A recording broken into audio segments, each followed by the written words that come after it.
In recent news, QTcinderella's post came after what she described as one of the hardest periods of her life, offline. According to her statement, she had spent the previous few weeks largely away from the internet while grieving the loss of her best friend of 15 years. Instead of returning to normal content creation, she said she came back online and was immediately met with what she viewed as targeted harassment campaigns from clip accounts and drama-focused pages that were reposting her content in ways she felt were intentionally designed to generate hate. In the post, QT argued that many of these accounts were no longer simply reposting streamer moments for entertainment, but were instead taking innocent clips, framing them in bad faith, and allowing comment sections to spiral into what she described as organized hate threads. She said she was tired of what she called a cesspool culture surrounding engagement farming, where creators profit from outrage while fostering communities built around attacking people. That frustration eventually led to the biggest part of her announcement. QT revealed that moving forward, she would begin issuing DMCA takedowns against what she viewed as malicious or disingenuous uses of her content. She emphasized that this was not something she had previously done, but said she was now drawing a personal boundary after feeling repeatedly targeted. She also pushed back directly against the criticism she expected to receive, saying people could call her pathetic or insult her for taking legal action if they wanted, but she no longer cared. While defending herself against years of criticism, QT wrote that she was a kind, smart and beautiful person, and said she was done tolerating people profiting from content while spreading what she believed were false narratives about her. Supporters viewed it as a creator, finally reaching a breaking point after years of being clipped, misrepresented and constantly scrutinized online.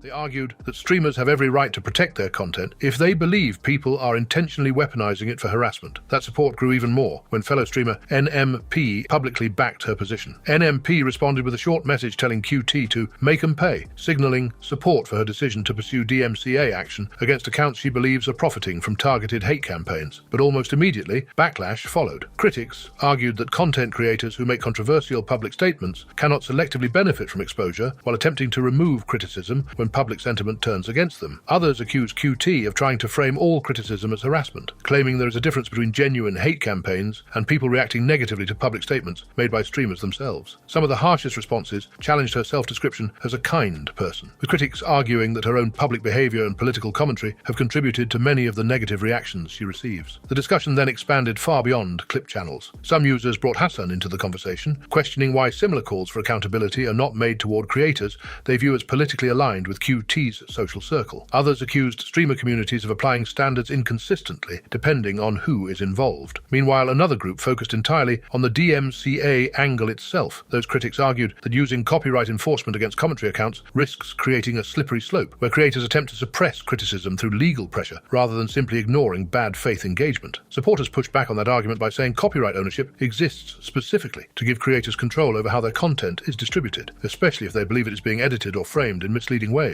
Why, what are your guys' thoughts on this? Comment below. Of comments that are genuinely repulsive. I'm done with the abuse. I genuinely believe that you are what you create and foster. So again, I actually like Cutie. I think that she's a nice girl. I talked to her multiple times. I've never had a bad interaction with her. I think that she gets pretty emotional and she's very impulsive, and she'll make comments like this and immediately reply to something, and I think that it will make things like this worse. I do think so. And I think that now, after you've done this, you're going to have even more people. Like, there are all these random accounts and people are just going to start uploading negative stuff about it constantly. I mean, do you really want to send all of these takedown notices to people all the time? I don't think so. Ninja shuts down fans who say he became mainstream from his Fortnite collab with Drake. Now, I followed your career right when you started playing Fortnite. And then I felt like when you hit your peak, the start of the climb of the peak, and you correct me if I'm wrong, was you had Drake, and I felt like you had Nicki Minaj. I don't know who else was on it. It was Travis Scott, Drake, and Juju Smith-Schuster. Okay, and you guys were all playing Fortnite together. Yeah. And then what did you guys get to concurrent viewers on Twitch? So that was, I think we peaked at like 590,000. And then so that definitely, dude, like without a doubt, like, so before, people don't know this, before that happened, I was averaging already like 80 to 100,000 viewers. Yeah, yes, like, you were. So like people, like a lot of people will be like, do I think that put me on the map like everywhere else in like pop culture and like globally? 100%.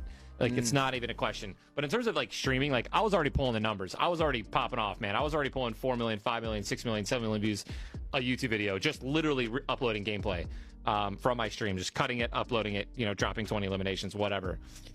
Our discussion started when Destiny reacted to Hassan's repeated criticism of Asmongold for refusing political debates. For a long time, Hassan has argued that Asmongold avoids direct debates because he doesn't want his ideas challenged in a one-on-one setting. That criticism has resurfaced multiple times whenever political topics overlap between the two creators. However, Destiny argued there is a contradiction in Hassan's position. Destiny shares in the following.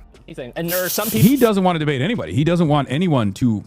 I just don't understand how his fans... Wait, what the... Oh.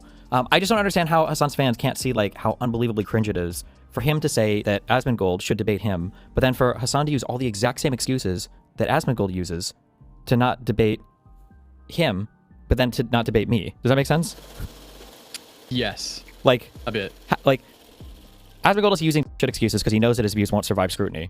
So Hassan says therefore he should debate him. But this transference 100% works with me and him as well, right? Hassan says he won't debate me. But I'm saying it's because his views wouldn't survive scrutiny. Like, yeah.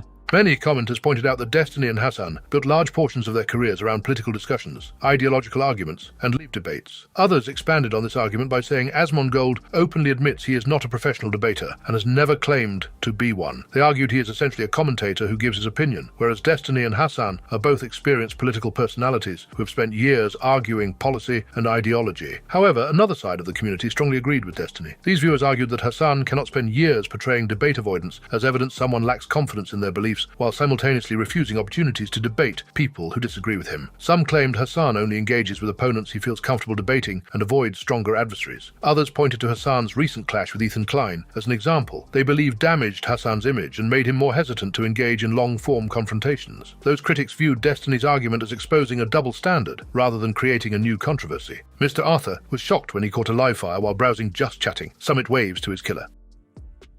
Interesting. Holy shit, what is happening here? Oh. What is going on?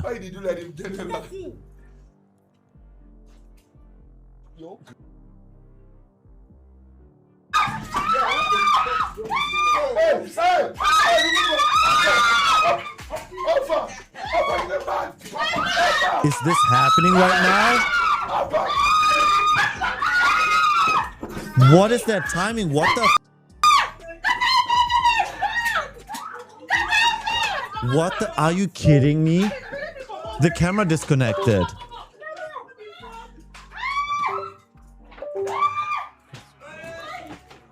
What the